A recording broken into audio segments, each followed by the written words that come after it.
Hey friends, Ash here. Welcome back to Gents. Perfection, the creme de la creme. 10 out of 10. Today, that's what we're talking about. 10 of the best designer fragrances that you can get. These are fragrances that'll have you hitting that blue steel look when you spray them on. My version of blue steel looks something like this.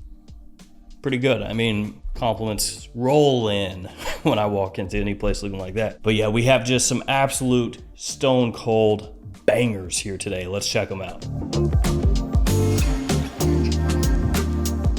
I have these linked in the description somewhere below my floating hands, so check them out down there. And pause the video if you'd like some codes to save yourself some money at Max Aroma, Lucky Scent, Twisted Lily, or So Avant-Garde.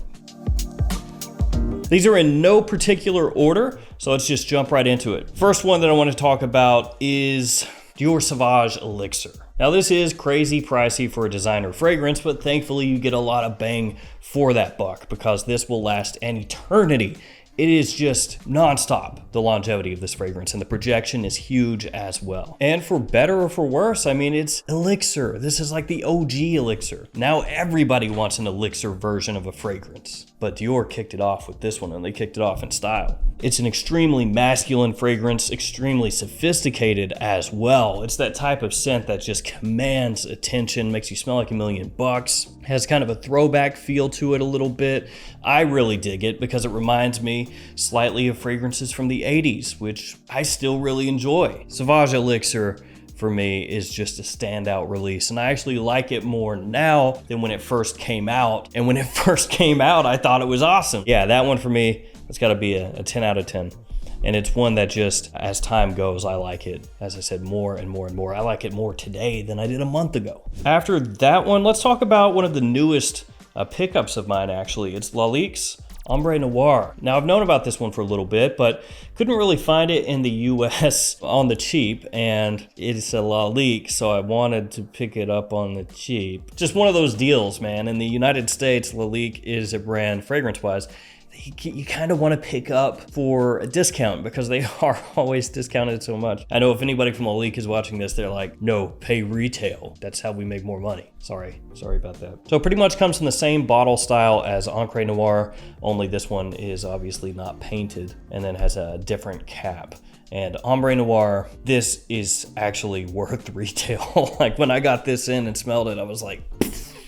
So I got it from Fragrance Buy. They finally got some in stock. It was like $55 or something like that, if I recall correctly. The quality is just amazing. If you took this and you threw this into a bottle from a niche brand, I don't think many people would question it. Like you could toss that into a Parfum de Marly bottle or something and people would be like, oh my God, have you smelled the new PDM? It's so good, bro. So this has tobacco, cognac, myrrh. It has a warm sweetness, spiciness, little booze in there. It just smells killer. It is really, really, really good. Now, I lean toward a lot of deeper fragrances, more like fall and wintertime fragrances, if you want to call it that, when I start to talk about fragrances that I think are at the top of the designer realm, right? A lot of times I gravitate more toward those. So I made a conscious effort to put at least a couple of fresh ones in here. And this is one of them, Acqua di Gio Profondo. Yeah, I know, it's Acqua di Gio. Ooh, like what an interesting choice. Acqua di Gio has always been one of my go-to lines of fragrances. I mean, for over 2 decades now. So of course, I'm still gonna be drawn to them.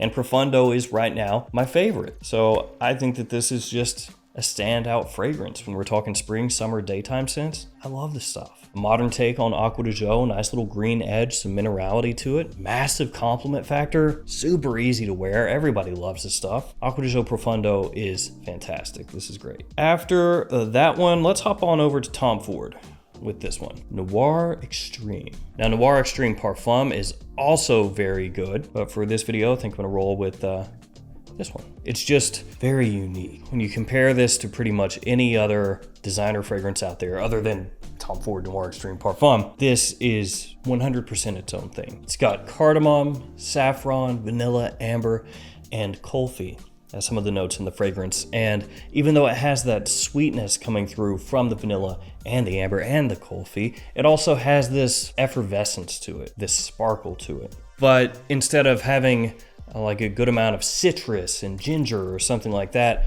making that sparkly feel. Instead, it's nutmeg, cardamom, saffron. So it comes through in a much different way than how most fragrances do that have that almost zinginess to them.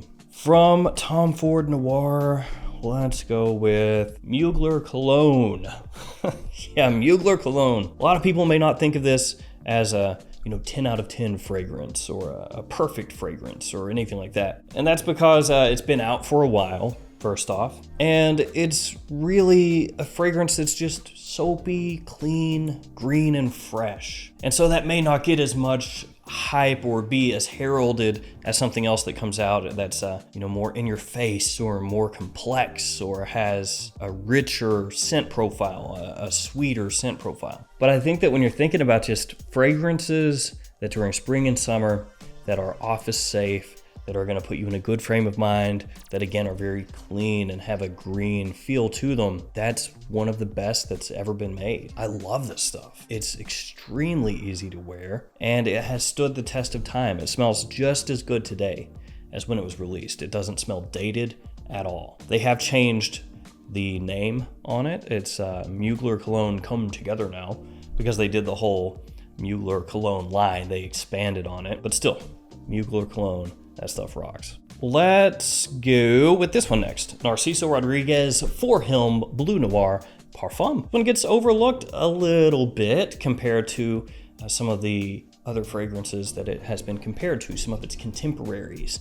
Things like Gentleman Eau de Parfum, Dior Homme Intense, or Valentino Uomo Intense. So yeah, this is an iris-based fragrance, and the iris is going to be more along the lines of those fragrances that I just mentioned. You've also got suede in here, so a little bit of leather as the fragrance dries down, some spices off the top as well. And then you have tonka and sandalwood in the base. So this is an extremely classy iris-based fragrance, great for fall and winter time, amazing for an evening out, and actually smells even better in the air than it does up close. So while for a lot of people it will be Gentleman Eau de Parfum, Dior Homme / Dior Homme Intense, and then Valentino Uomo Intense as like the holy trifecta of iris-based designer scents, that one's right there with them. Next one is just a massive release, Y Eau de Parfum. Now I know a lot of people will say they're not in love with Y Eau de Parfum, that it's too sweet, it's too aggressive, too loud, too in their face, too much sage, too much apple, too much amberwood, too much whatever.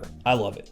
I love it. Fantastic performance, last forever, massive compliment puller, versatility through the roof. Like you can wear this anywhere. And I actually think it's not too sweet. I think it's not too aggressive. I think it's just right. You can wear that anywhere. Any time of year, even during summer. Just dial it down a little bit and you're good to go. Let's hop from there to Hermes, and I'm gonna go with Voyage d'Hermes Parfum. Strange presentation on this one. Unique, yes. As you can see there, the bottle just flips. You give it a spray, flip it back down, and it sits like this in your collection. So yeah, just like that. It's kind of like the Wheel of Fortune wheel. Just spin that bad boy.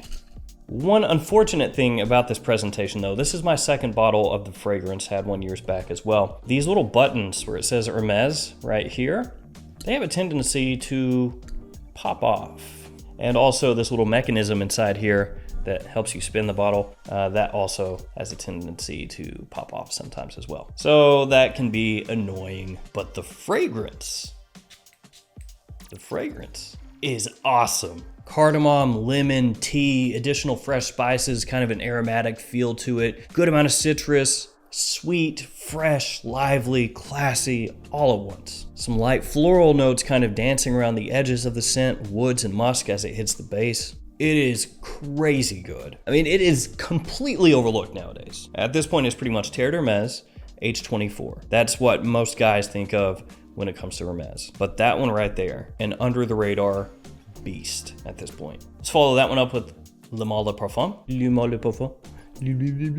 From Jean Paul Gaultier. And this is a modernized kind of evening version of the original. Great addition of iris in here. I'm really fond of the cardamom that they added as well. It's a perfect evening fragrance, a big time compliment puller. That one does get talked about quite a bit nowadays, but for good reason. I mean, yeah, it's a different style than the original. You know, you would use it at different times, but for me personally, I don't think that I would ever at this point choose to wear the original over that version. And we are at the final fragrance here, and it's a really hard one to find in the United States. The One Luminous Night from Dolce & Gabbana. It is massively upsetting that this is so good and yet so difficult to find. The One Royal Night, yeah, you can usually find that, no problem. The One Mysterious Night, yeah, no problem. The One Luminous Night, good luck.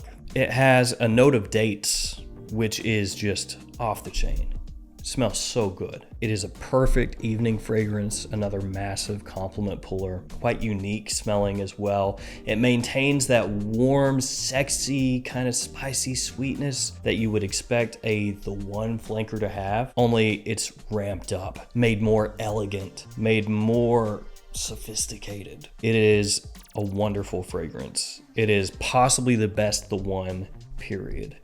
And also a complete pain, like I said, to track down. There is this, which you can get, which is kind of close to the One Luminous Night. Majd Al Sultan Black Intense. It's a Lattafa release.